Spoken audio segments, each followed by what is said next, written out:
Sy ny filoham-piangonana anivon'ny FFKM no namoaka iny fanambarana omaly navoaka ny Andromaso FFKM iny fa misy ambadika politika miendrika fanakorotanana.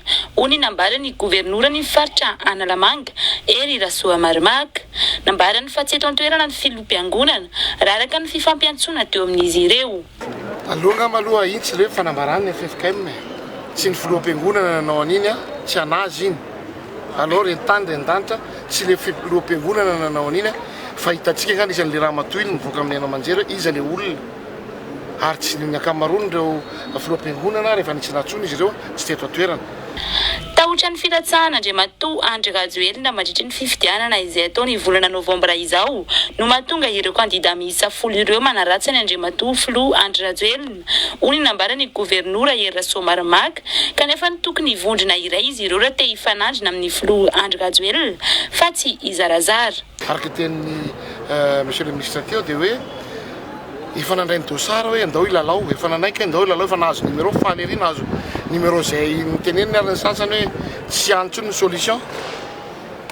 Nay zany nitanjona dia zao hoe raha hitambatra zay manina tsy nitambatra nanohitra candidat ray natahorana le filoha Andry Rajoelina.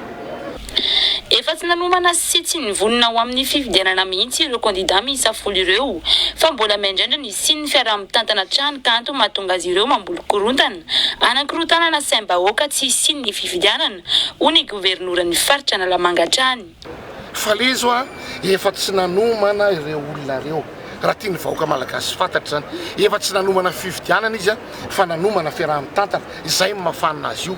Fa raha tena olona lehibe olona mameritreritra izy ndahana avonjeo ny olony asevo manohana anazy rehefa tonga ny fifidianana asevo mifidy azy zay ny ilain'ny vahoaka malagasy fa raha korotana zany tsy ilain'ny vahoaka malagasy tsony zany androany ary tadio fa mipanohana ny Andry Rajoelina tsy hiady zany ny any ivelany ary to amina hiditra ato anatiny ka maika ave ny ato anatiny ho eritreretinay vahoaka any ivelany tsy possible zany.